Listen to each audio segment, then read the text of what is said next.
Hello, everybody. This is Happy Times Podcast, number 9, I believe. I will be hosting alongside Heian. Oh, not to be rude, my name is Bread. Oh, so how are Oh, you doing, Heian? I am doing good, Brad. How are you doing? I'm doing fine. All right. I just thought of this interesting subject to talk about. You like superheroes, right? Your favorite superheroes like Spider-Man, something like that. Yes, that would be Spider-Man as number one. Spider-Man's number one. Okay. Well, could you describe to me what makes a great hero? Like characteristics, traits. What does it Yeah, for you? absolutely. Basically, it's all built around who can beat the shit out of people in the most creative way.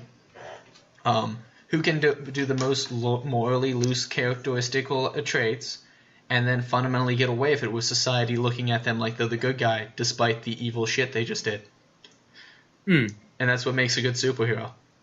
I think that's more of an anti-hero. No, that's like Deadpool. He just says it like superheroes like no, clearly I'm a hero, and then everyone just like believes the lie.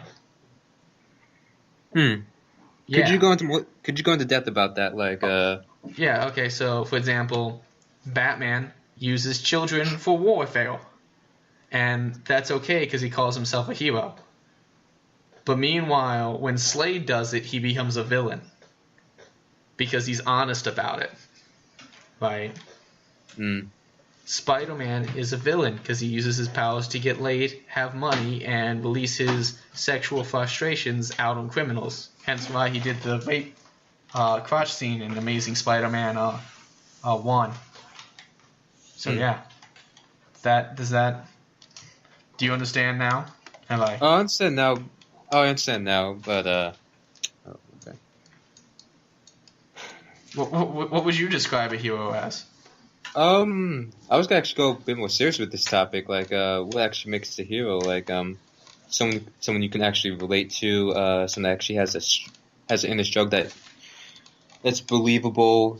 Not someone who's just good by nature, but just struggles with decisions on the daily. Like, should I do this? Is it the right thing? This just not someone that's not always in the right, but does try to do the right thing when they Right, can. somebody who uses their own problems as a moral justification for unnecessary violence. We have the same definition. Hmm. Yours is just longer. Okay. All right, well, since we're done with that, what would you view makes a villain? Or are What they the makes a same good to you? villain?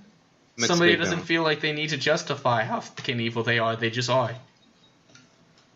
And Wait, somebody who solves the problem beyond their personal needs. Somebody that lets it get greedy to the point where it just becomes about them instead of solving this bigger issue. The difference isn't really in the villain between the hero. The only real difference is one is doing it for themselves, and one is doing it um, only secretly for themselves. But in reality, they have a justification that makes it more acceptable because their focus is on society as a whole. let me change up my wording. Instead of villain, what about antagonist? What makes a great Okay. antagonist? Because villain just narrows it down to just Well, evil.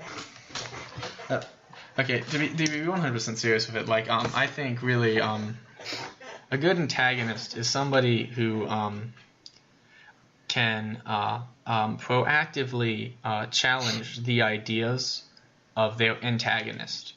Um, for example, antagonist actually comes from the Greek word to start or to create. So until they exist, there is no problems. And they do things not for the benefit of society, but solely for the benefit of themselves. Hmm. And instead of justifying it via logical reasons, like to help the better good of everyone, they do it only purely for themselves. Both ways are very biased, but the one is perceived to be less negative because it's not a self-based interest. Uh, Okay. what do you think it is? What I think makes a great antagonist? Yeah. Um, I'd say a great antagonist will start off with actually having a genuine personality, not like some cookie cut like some cookie cutter like mustachio villain just twirling his mustache like, I'm evil. I do this because it's eat very bad, but Whoa, are actually, you attacking Master Chief right now? Master Chief. I mean, fuck. I didn't Glorious know Master Leadle? Chief was the antagonist of Halo. He should have let Severe. those rings go off. No, I meant Glorious Leadle from Harry and Bullwinkle. But my head said Master Chief for some reason. Okay. You know, Glorious Leadle? You Oh don't yeah. like Glorious Leadle? I mean, yeah, I do, but I'm not. Well, it makes sense there because that's a cartoon. If cartoons have one-dimensional villains, I'm fine with it. It's very short and the story's not that complicated. I'm talking about like in movies, games, and comics, where it actually needs to have. A Wow, bit more exposition. did you just diss cartoons? Are you like, they are a lesser art? Some cartoons, not all cartoons. I do like some cartoons, like that's some, I believe, decent villains, like Steven Universe, maybe Wow. Teen Titans. Harsh, man. You're just like, Wow. they aren't on my level. Clearly your art is inferior. Well, it's not known to be that. Well, cartoons aren't really known to be that complex. You can't disagree with that. Wow, you don't think Bobo was complex? No, I do not think it's complex at all. Really? I thought it was pretty interesting how the whole universe all relied to the idea of freedom of speech being oppressed by a small group of people, which Well, it's very ultimately interesting. leads to the betterness of society, but meanwhile we need the need for overall help and improvement. But okay. Well, that's Fuck a very it. interesting. We both see it as in different ways. You see it as like this grand expression of freedom of speech. I see it as like just syphilitic insanity every episode. Yeah, that's the same thing. No rhyme or reason. Just do it because you can, or you couldn't actually do that. Well, because you can at least get away with it. It's kind of like Donald Trump's philosophy. Wow. Now, who's being offensive here? Now you're comparing Bobo to Donald Trump. I was comparing the concept. No. You were just connecting two dots together. Like, what do you have to say about Bobo? I thought that was your favorite show, but now you're dissing it. I am not dissing it. I am saying that is a wonderful thing that we can be complete and utter bigots towards people and treat them like shit. What are you talking about? How long have you known me? When has that not been something I've been pro? Treating people like shit. Like, come on now. Oh, okay. So. Alright, but going back to subject, where was I on the question? Antagonist, just someone who's a real person actually believes they are in the right and doesn't question their motives. Okay. But they, yeah. What So does, like so like the Joker never questions his morals, so he's a good villain. he's a good villain. But Yeah. Two-Face isn't, because if he flips the coin one way, he just changes his mind. I don't think he. It's not really him. I believe the coin isn't really him questioning what he's doing. I believe if he was actually truly questioning what he was doing, he wouldn't flip the coin in the first place. I think that's just, attached to him. How do I phrase this better? I don't know, man, but it seems to me like I've seen some flaws in your logic, Mm. and I have just boasted shit on this. I mean, you don't see a flaw there? I mean, I think in all honesty, it all comes down to the message, you know, that you're trying to create. A good antagonist just emphasizes the antagonist's message, okay? So, for example, like, Bobo, all the villains are nut shit crazy, right? But they all still make Bobo look like the best guy ever, right? And realize he's just beating the shit out of people because he wants to wear an afro. Like, that's the legit logic behind it. He's just refuses to wear a wig. So when you think about it like that, like think about it, something as ridiculous as that can seem logical and reasonable for like 10 seconds before they destroy that shit. That's really what it's about. It's all a device to tell your message. For example, for like most antagonists, right, society dislikes, right? Like if you look at like Batman, nobody really likes the Joker, right? Except for like a few of the nuts. But then if you look at V for Vendetta, it's the society against a very few select people in the society. So all of society and culture becomes kind of the problem, you know? Yeah. I think a villain or a hero, there really is no difference when it really comes down to it. It's just two different people with different ideas clashing. And from that fight, we get to see a clash within ourselves, you know? If that makes any sense to you. That makes perfect sense to me. And I actually think that's the difference in my ideology of looking at villains and heroes than other people. And other people might be like, well, then you're basically saying the villain is just a plot device. And yeah, that is what I'm saying. And some people will get mad and be like, well, that's shit because I want something more detailed than that. But see, a good plot device will have those things. It will make you likable. It will have rational reasoning because it's a manifestation of someone's inner thoughts. It's a manifestation of the ideas they're trying to do. And inside yourself, that small conflict has more reason than you might think. And that's what makes these characters really good. Like, you won't feel empathetic towards all of them, but you'll be like, yeah, that is the part of, the part of me that does want to murder people. That is the part of me that likes egg salad sandwiches. You're absolutely correct on that.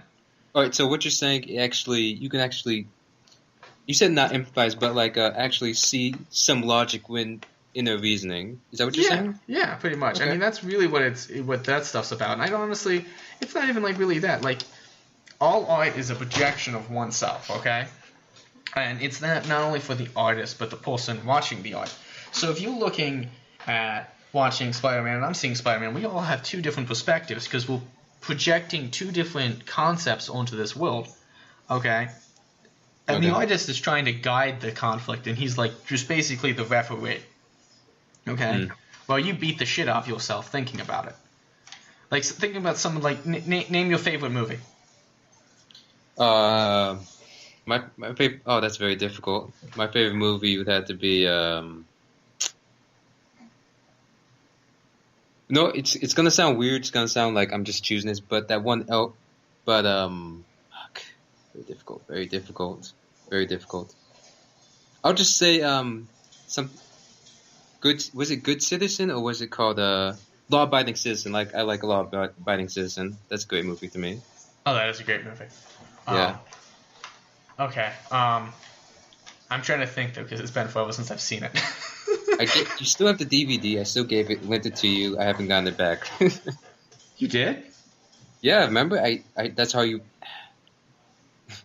I don't remember you gave me that DVD. I remember the My Little Pony thing you gave me.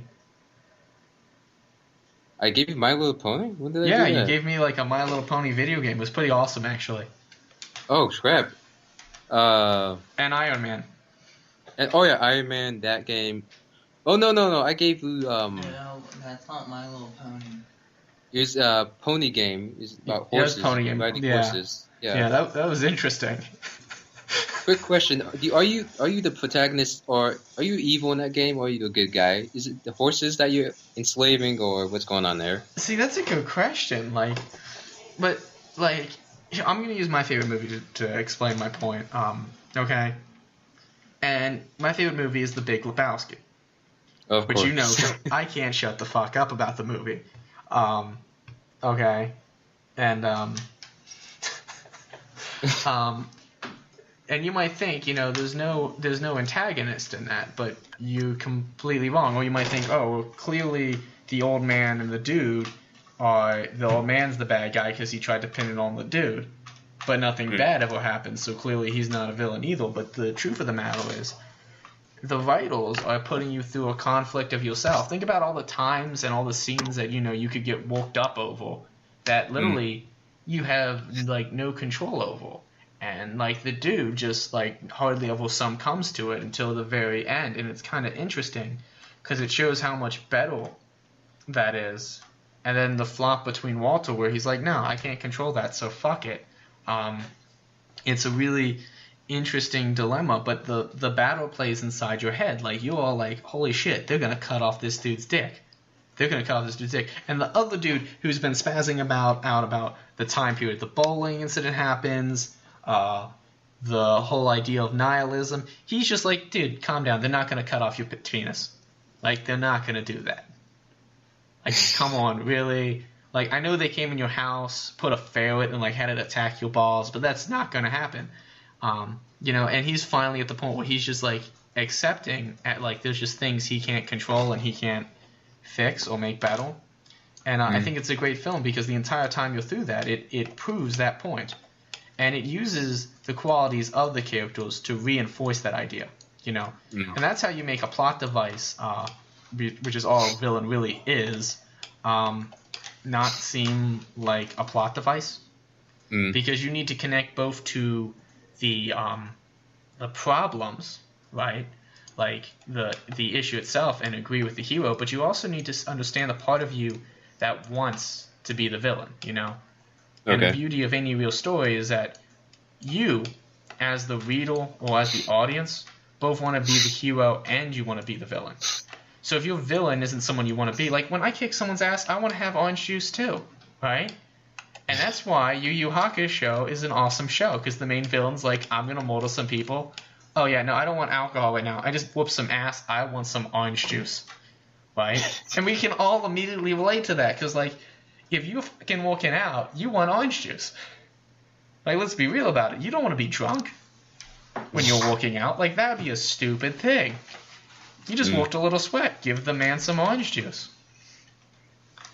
I think it's pretty interesting. I think that's what makes a good character a good character. The fact that not only is he built around the plot device, but he's built in a way that makes us feel like, yeah, we agree with the bad side of ourselves. We just know it's not the greater good for society. Okay. And that's why it seems like a great win when the hero wins, because then you're like, okay, if I do good for society, society will good for me. When really, in real life, it's just going to take a giant shit and put it on your doorstep and light it on fire, because that's what the presidency proved, if nothing else. You know,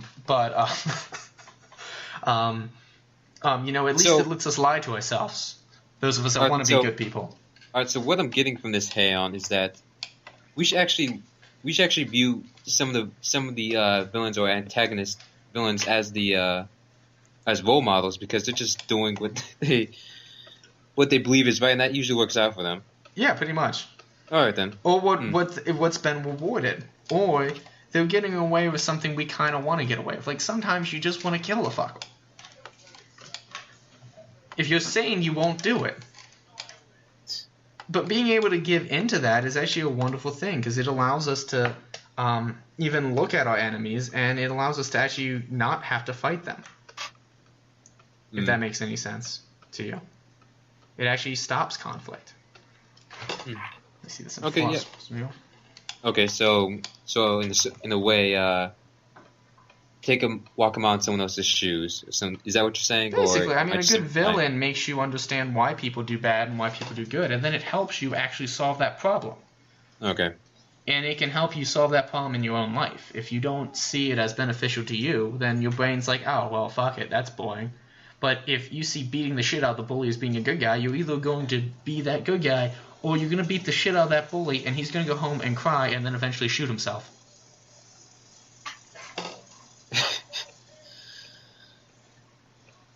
Okay. Do you not like the analogy and where it's going? That's kind of okay. That just took being a vigilante to like a really dark place. Never thought of it that way. But it does. It helps you, you know, solve those issues. Yeah. That makes things kind of sad, because I just now thought of the first time Spider-Man or Batman went out, and then the first few criminals they busted. Imagine they just talked to their friends about what happened. I just got beat up by this guy in a bat suit. This guy just in full spandex. Yeah, I'm serious. This fucking happened, and then you had to go to a mental hospital because people don't fucking believe you. Like this guy came out of nowhere. No. Think about. No, worse yet. Remember the first Amazing Spider-Man movie, like the newest ones. Remember where he puts his dick right in the dude's face? That dude needs therapy beyond any belief. He's like, dude, this spider freak beat the shit out of me, claimed I killed his uncle, and then raped my mouth. Flipped me on the fucking ground and destroyed me. That's what the fuck just happened, man. I am done. I mean, that's a hell of a way to go. Crotch suffocation, right there. I mean, like, seriously, like, that's probably the worst thing anybody could do to anyone. I'm not disagreeing with you. So, I mean, like, that's how I view it. I don't know if that's the right way to view it, but, man, it's the way I view it.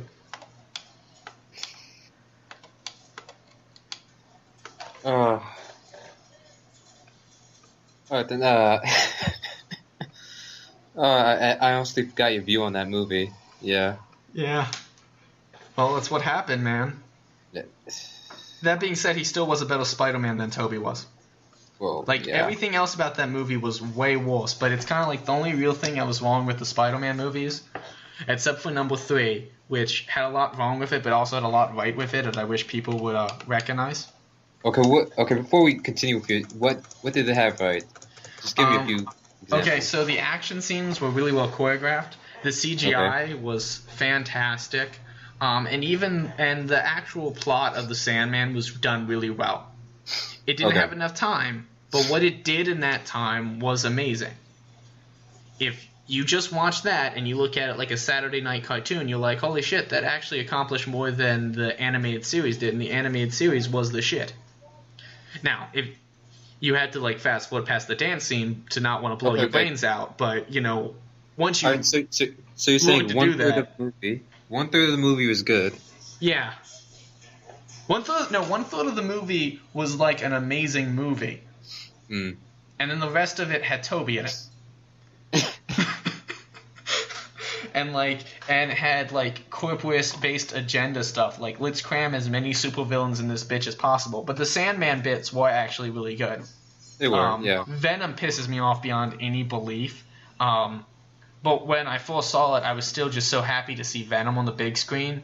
And I was just like, well, the CGI is amazing, so I will forgive it because I at least got the fight scene I kind of wanted to see.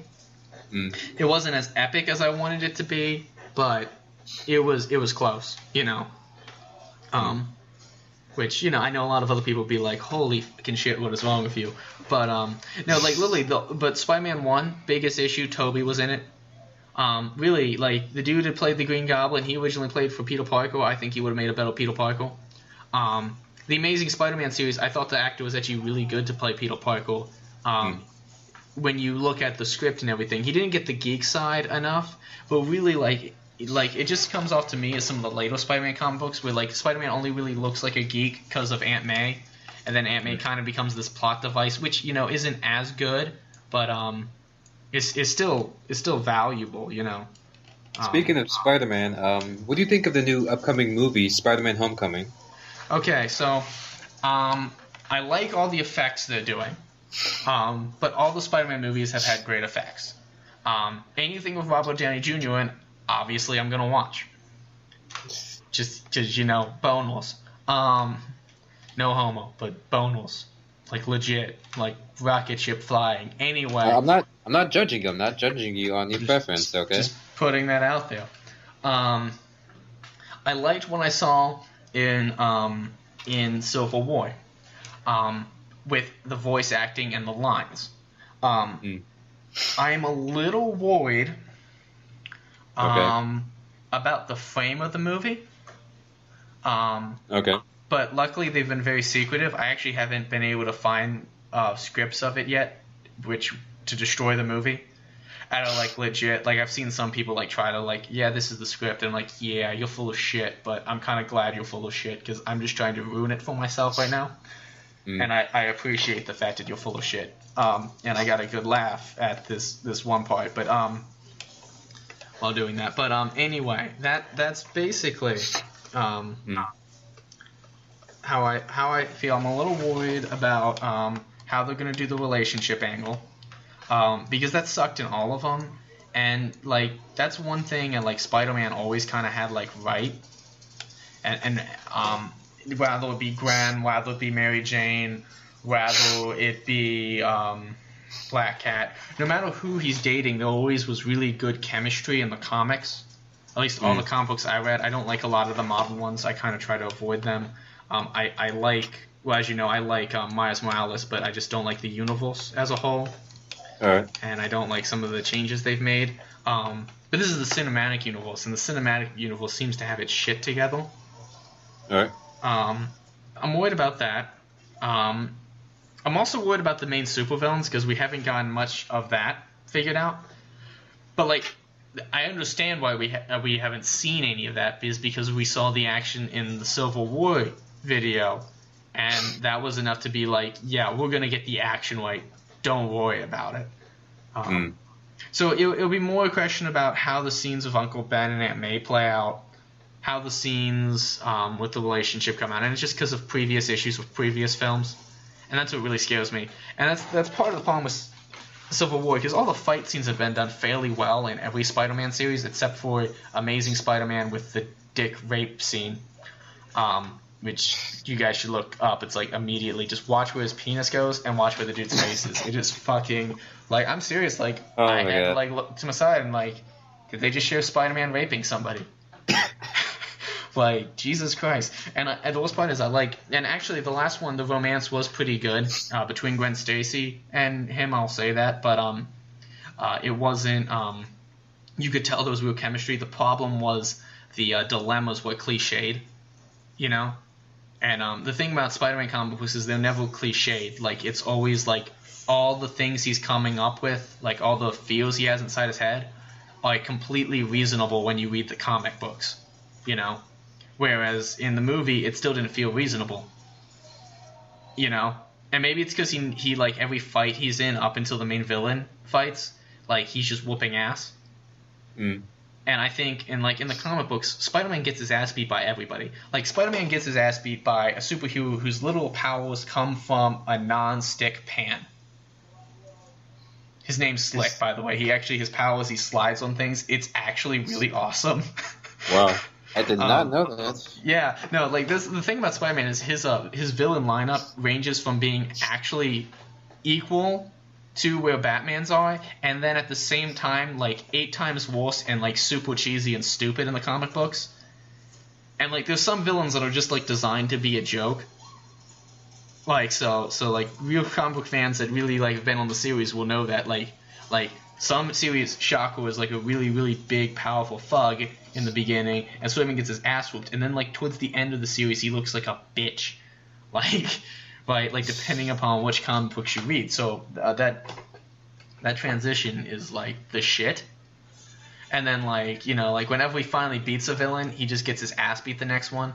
Like, Spider-Man has, like, gotten in so many situations where he either almost died or the villain got away because of something stupid he had to do, that it always makes it seem like what he's doing is really dangerous and stupid. And in the movies, well, one, you don't have that much time to show that, so they need to show that more often. I did think Civil War did a good job of that, by the way. The one scene he's in, it's like, oh, I really shouldn't have opened up my mouth. Why do I have to be so cocky? And that's kind of when he messes up. And I think that's kind of the best part, because it's kind of like Peter Parker gets to release and be who he is on the inside, and very few people get to see, and then that causes him to lose and be miserable, you know? And we kind of like it, because it's like, on one hand, yeah, it's egotistical, right? We get that same kind of kick we get from Deadpool, but then we get another kick of, yeah, he deserved that. Go ahead and die, little teenager. It's okay. You know? And, I'm looking forward to it. I'm still worried about the video game, and I don't want to be because I really like Insomniac Games, but, like, the web zipping does not look like what I want the web zipping to be. You know what I'm saying? And, yeah, that's really important to me. So, yeah. Alright. Web swinging's got to be, like, done right, because it's all about how quickly you move through the series, and I think that's one of the reasons the last games Beanox made was kind of shitty. Plus, they fucked up on story. Like you could get past Shattered Dimensions because it was such a cool concept, and you got to see so many things you wanted to see in a video game that you didn't really care. You couldn't move around the environment for shit. But like in like Amazing Spider-Man 1 and Amazing Spider-Man 2, it was like, oh my god, it takes an hour to get up to this building. No. Oh wait, I can quick travel through it, and instead of pushing buttons and playing a game, I can just watch this really cool animation. It gets me from one side of the city to the other side. Yay! And in fact, actually, when I first played it, I thought that was the only thing I could do. And it's still pretty much the only thing you can do because of how the map is like built and how shit the web mechanics are in it. Web of Shadows is the best one so far, I think, as far as video games are concerned, except for like every geek knows, as a Spider-Man fan knows, that it makes no sense with the lore of like symbiotes. I won't even get into it. There was actually a really good YouTube video on it already on the internet. I'll try to like find it and like get Zeke to put a link down eventually, which goes over it. Like he debunks the whole thing, and it is just fucking amazing. Because I was thinking the whole thing throughout the game, like symbiotes can breathe underwater. Some of these guys can fly. Why are they stuck only in New York? And then you think to yourself, too, symbiotes can only respawn every so many generations. And the only times they've done it outside of that is involved experiments. And, like, those experiments didn't allow them to continually reproduce. It just meant, like, one more of them, then four more of them, and then Agent Venom, which is actually, I really do like Agent Venom. But I think I like Agent Venom because I used to really like Tarantula, which a lot of like Spider-Man fans would be like, "How old are the comic books you've been reading?" And it's like pretty old because I like the really classic Spider-Man. I like Jack Kirby and Stan Lee's Spider-Man. The most from a story standpoint. It's not my favorite animation standpoint, but my favorite animation standpoint is like hit or miss. And if I say it, there'll be a lot of people in the comments talking shit about me. And I'll probably mispronounce the guy's name. It does most of the animations. Although I do really like Steve Ditko, who's the guy that designed his costume, and all of his shit's fucking amazing. But yeah, I went on a side rant about Spider-Man, which is probably why I shouldn't be allowed to talk about Spider-Man. But basically, Spider-Man's like the ideal superhero anyway, because whoa, I did not mean to do that. So I'm animating right now, guys, as I'm talking to you. So, you know. Yeah, anyway. That's fine. This is really interesting. Why is he the ideal superhero? Okay, well, he's the ideal superhero because basically he represents, like, the inner conflict we have with ourselves. He represents conflict in himself. Like, so all great heroes have great truths to dispose upon people, but like some of them are really great and ingenious, and then like some of them are like, yeah, no shit. Like Iron Man, okay, is awesome, but basically his moral of the story is don't be an alcoholic asshole. And then he fails to do that. You know. So whereas Spider-Man's is with great power comes great responsibility. Okay? And that's the greatest thing of all times, because it's essentially the conflict of the hero versus the villain. It's essentially you have to do the right thing for society because society has helped you, not for yourself. And the beauty of it, too, is everything he does is an inner challenge. And he is also the villain of his own story because by his own standard, he shouldn't even be taking pictures of himself and sending it to J. Jonah Jameson. Because he has a responsibility not to give out that information to people, but he needs the money. So there's always this conflict of what is the responsible thing to do. And I think the beauty of Spider-Man is he is his own villain because on times he just completely destroys with great power comes great responsibility, because even though he believes in it, and I know a lot of people will be like he never destroys it, but come on, like he has to make these decisions and he has to choose what the right thing to do is. Do I need to be a superhero or do I need to help Aunt May? What's the more important one? And all of us, like selfish bastards, are like, he needs to be a superhero because I want a fight scene, goddammit, and I want him to fight for me. But in reality, it's like that's his grandma, and without him, he would be still being fingered by his father and molested. For those of you Spider-Man fans who don't know, there was a scene where he was molested, which, by the way, is a terrible comic book idea. It will make everyone cringe, and Marvel wants everyone to forget it, but I just want to be honest about it. The fact that they had the balls to do that deserves credit. You know, and, like, merit. Like, no, they didn't do it right. No, it wasn't very sensitive, and no, it was a very bad issue, and no kid wanted to see it. But it on the other hand, it talked about something that people just wouldn't be willing to talk about normally. And that's really the cool thing about Spider-Man is because his message is so vague, he basically solves these inner conflict. And this inner conflict is, I think, important for everyone because responsibility is a very, how should I word this? It's a very biased idea. It's a very vague concept. It's something that's different for every person on the face of the earth, and it means something differently for each person. And the conflict is so awesome because it's something everybody faces every day, and that's what a hero is supposed to do. They're supposed to help you in your everyday, right? And that's the beauty because even though he's a fictitious character, he can help you with any problem you face just by going through the same thought process, and following that same moral standpoint, right? And you can't say that about Batman, because Batman's is, well, my parents died, so I've decided I'm going to fuck people up. Deadpool's is, I have cancer and people are dicks to me, but I want to have money and get laid, so this is what I'm going to do. And Deadpool's awesome because he does that, but it's not...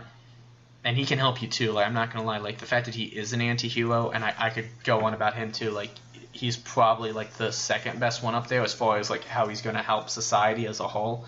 But, Spider-Man also, from a comic book standpoint, did shit at, most people wouldn't do. They removed the comic book authority. They said, no, we're not going to do this because it's stupid and because I want to talk about drugs because it's an important message. I mean, mind you, Stan Lee also has his moments where he bitches out, but I can't blame him for that because, his fans are usually being assholes at that time. Or not understanding of the current artist that came in, because people spread hate his way because of how big he is as well, so it's kind of part of the problem. A lot of comic book artists like that, the whole Clone series, that was the whole problem. People bitched out and didn't stand up for what they believed in, which is why, in some of the Clone series, there's some really, really, really damn good comic books in the Clone series, but then at the same time, most of it is pure unadulterated shit. But, the few that are good are amazing, and that's because of the people... Nobody came in and tried to stop that. I think actually that's the problem of all businesses, and I'm actually going to make a prediction that Disney will have a huge crash because they occasionally forget this one. I mean mainstream Disney. I don't mean its subsidiaries because it's too big to completely fail. But where corporation and company is more valuable than art, and really it should be the opposite.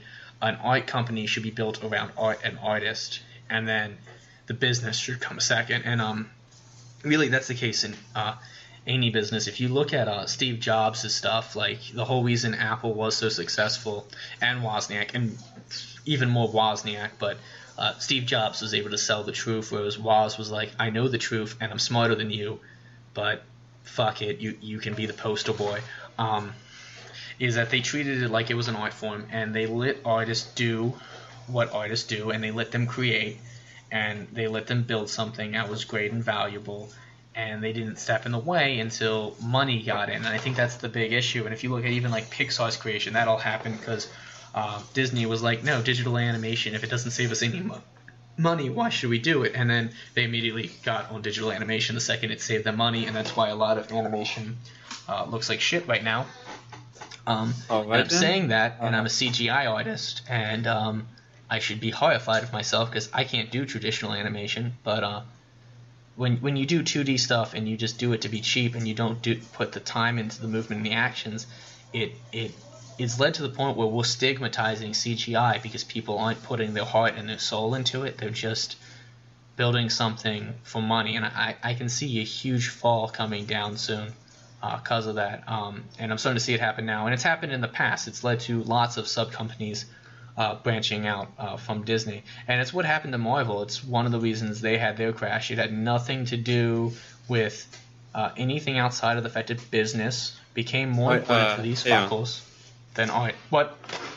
Sorry, good job, but we're gonna have to cut off. We have to wrap this up real quick. But let me ask you one last question, okay? Okay. Arthur, because you've been doing amazing so far. Basically, what I've gotten from you is like it's really like defines morality or whatever. Defines success is basically, are you doing it to suit the needs of the group or yourself? Would that be correct? No, I can be a selfish piece of shit thing, okay? Mm. Okay, now the difference is very simple. There are people that have sex, and there are people that make love, okay? Okay. Sex is something you do, and then you get to leave, and you get to feel good about yourself, okay? Okay. Making love is something that never ends, feels fucking amazing, and then eventually it does, and then you're like, oh shit, I gotta get the fuck out of this place. And that's the difference. And Disney is at the point where they're just looking for cheap fucks. Alright then, so we've heard it from Heian, it's better to make love than to have sex. Right, and as long as you have an escape plan, like you have like you tell like you have like the best thing to do is the next morning just pretend like you don't remember any of it and be like, who are you? What are you doing inside my house? Please get out. Don't shoot me. And it solves all your problems. So yeah. Alright then, well, this has been Happy Times Podcast of Heian and Bread. See you guys later, okay? Good evening. Bye, peeps.